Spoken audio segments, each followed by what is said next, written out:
안녕하십니까. 한경국립대학교에서 근무하고 있는 이승만 교수입니다. 자, 이번 시간에는 2023년도 2급류 스포츠 지도사 필기시험에서 출제가 되었던 스포츠 심리학 과목과 관련된 기출문제를 알아보고요.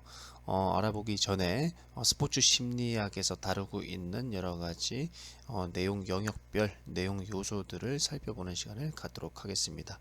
자, 기출문제는 1번부터 5번까지 살펴보도록 하겠습니다. 자, 우리 시험범위라고 항상 말씀을 드렸죠. 각 과목마다 이제 필기시험 출제 기준 및 항목이라는 것이 있는데, 스포츠 심리학 같은 경우에는 크게 7가지 항목으로 구분이 되고 있습니다.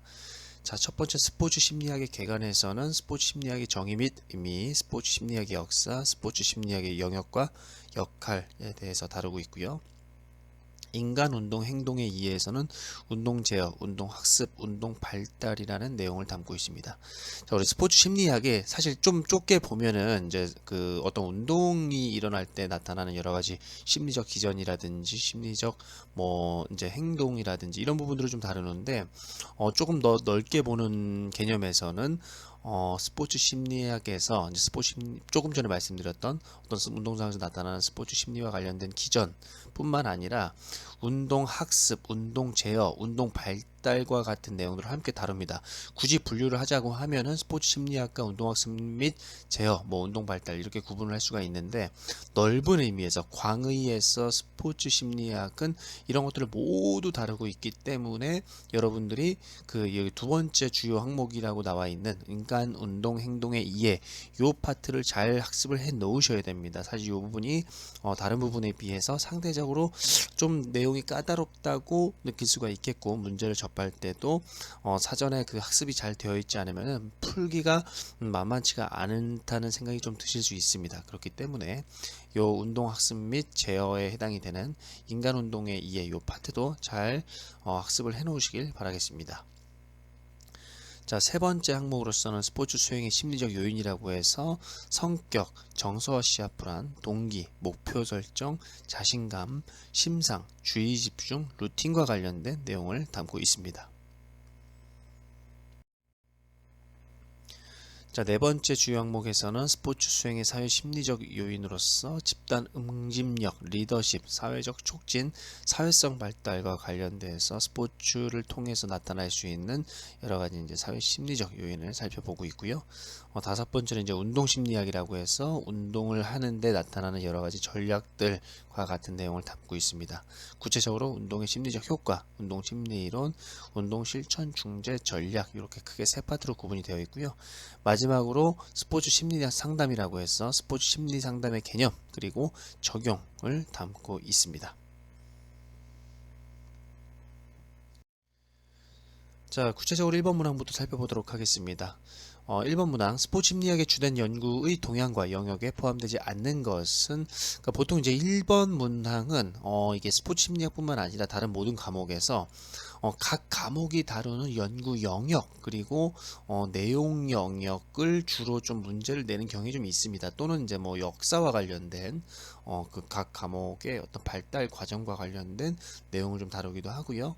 그래서 어떻게 보면은 좀 가장 쉬운 문제가 이제 1번 문제에 나올 수가 있는데 이런 것들은 틀리면은 절대 안 된다라고 말씀을 드릴 수가 있겠습니다.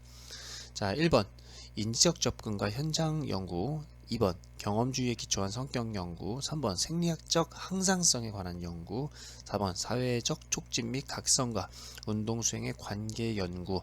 우리 앞에서 이제 우리 그 출제 항목과 관련된 제가 시험 범위라고 말씀드렸었죠. 출제 항목과 내용 영역별 요소 들을 말씀을 드렸었는데 그것만 살펴봐도 사실 이 문제는 크게 어렵지 않게 풀 수가 있었습니다. 뭐 상식적으로 봐도 쉬웠던 문제이고요. 자, 바로 생리학적 항상성에 관한 연구이고 바로 이 3번과 관련된 생리학적 항상성 연구는 이제 다른 과목이죠. 운동 생리학에서 다루는 연구 영역이다라고 이해하시면 좋을 것 같습니다.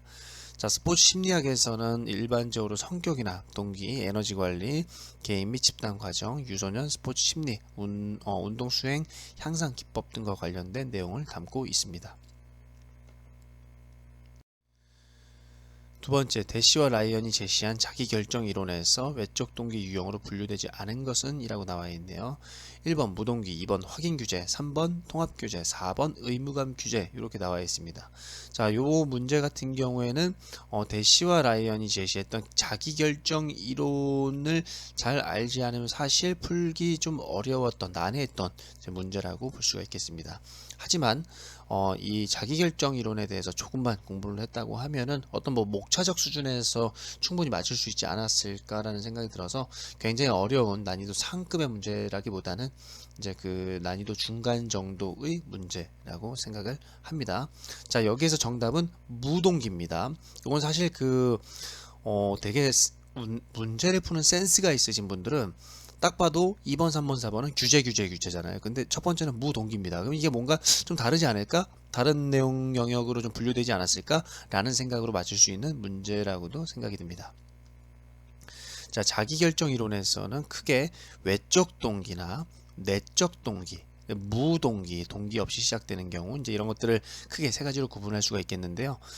외적 동기에서 나타나는 규제 스타일은 여기 나와 있듯이 뭐 외적 규제라든지 의무감 규제라든지 확인 규제 이런 것들로 좀 담기고 있고요. 여기 나와 있는 무동기는 이제 무규제가 바로 그 해당 스타일에 해당된다라고 이해하시면 좋을 것 같습니다. 자, 그 대시와 라이언이 제시했던 자기 결정 이론은 스포츠 심리학에서 굉장히 중요한 이론이기 때문에 여러분들이 반드시 잘 숙지하고 있어야 되겠습니다. 자, 3번 보기에서 설명하는 개념은 보기, 체육관에서 관중의 함성과 응원 소리에도 불구하고 작전 타임에서 코치와 선수는 서로 의사소통이 가능하다라는 문제네요. 굉장히 시끄럽죠? 굉장히 체육관 사람도 한 몇만 명이 몰려 있을 수가 있겠고 굉장히 시끄러운데 그 안에서도 바로 옆에 있는 사람과 의사소통이 가능해요. 그거는 여기서 얘기하는 것은 바로 이제 그 4번 칵테일 파티 효과라고 볼 수가 있겠습니다.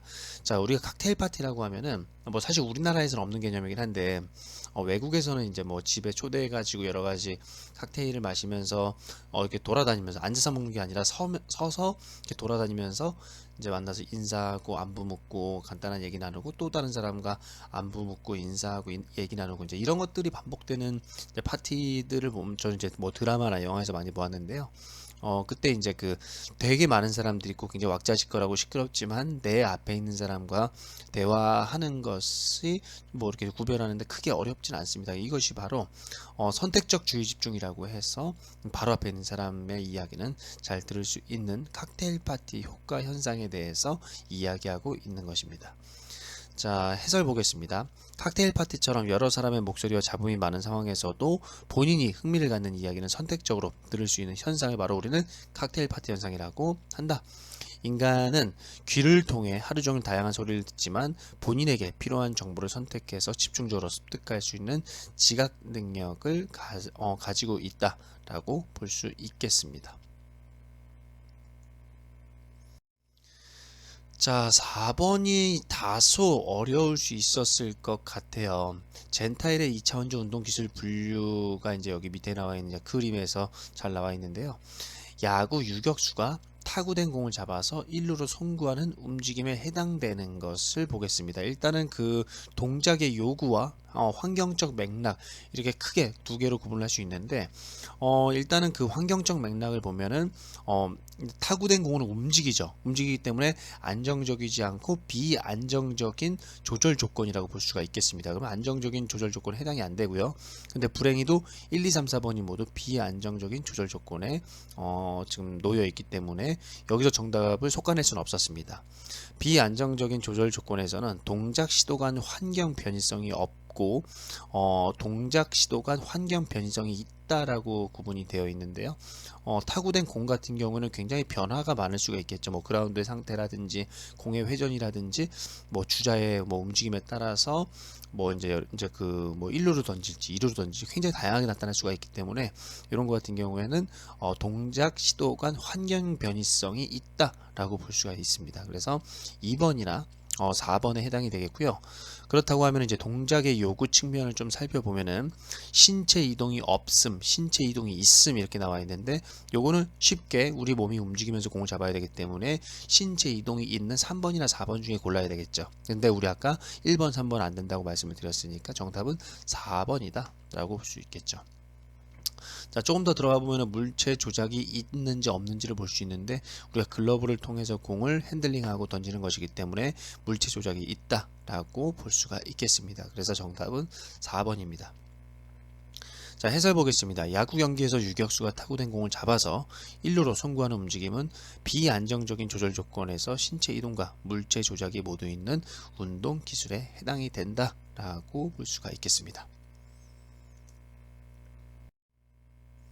5번 문항입니다. 뉴엘이 제시했던 움직임 제한 요소의 유형이 다른 것은 이라고 나와 있네요.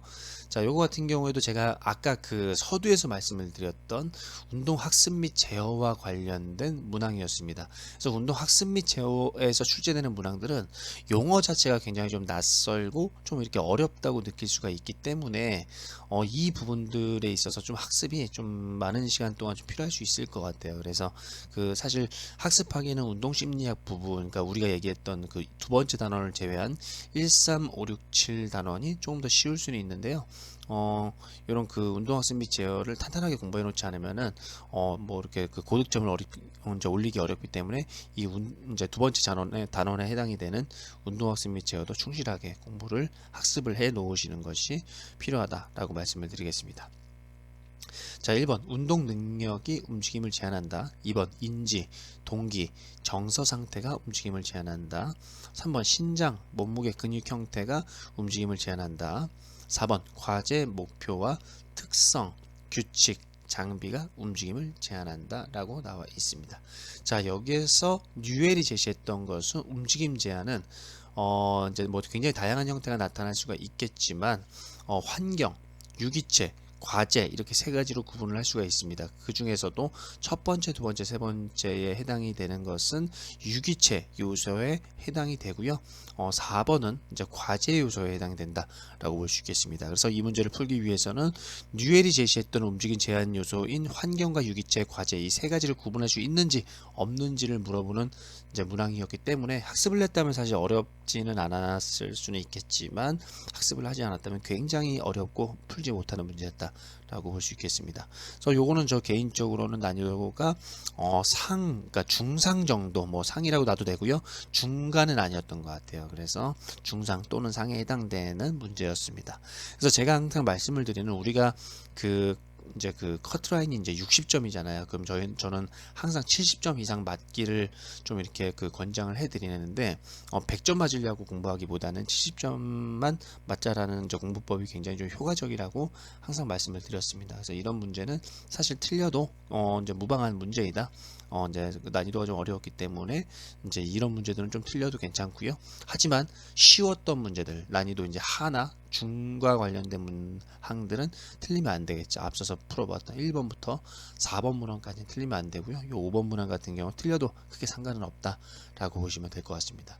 하지만 뭐 90점 이상의 고득점을 나는 목표로 한다 하면은 이런 문제들도 다 맞출 수 있어야 되겠죠. 자, 이렇게 해서 이제 그 2023년에 기출되었던 스포츠 심리학 과목의 1번부터 5번 문항까지 쭉 살펴보았습니다.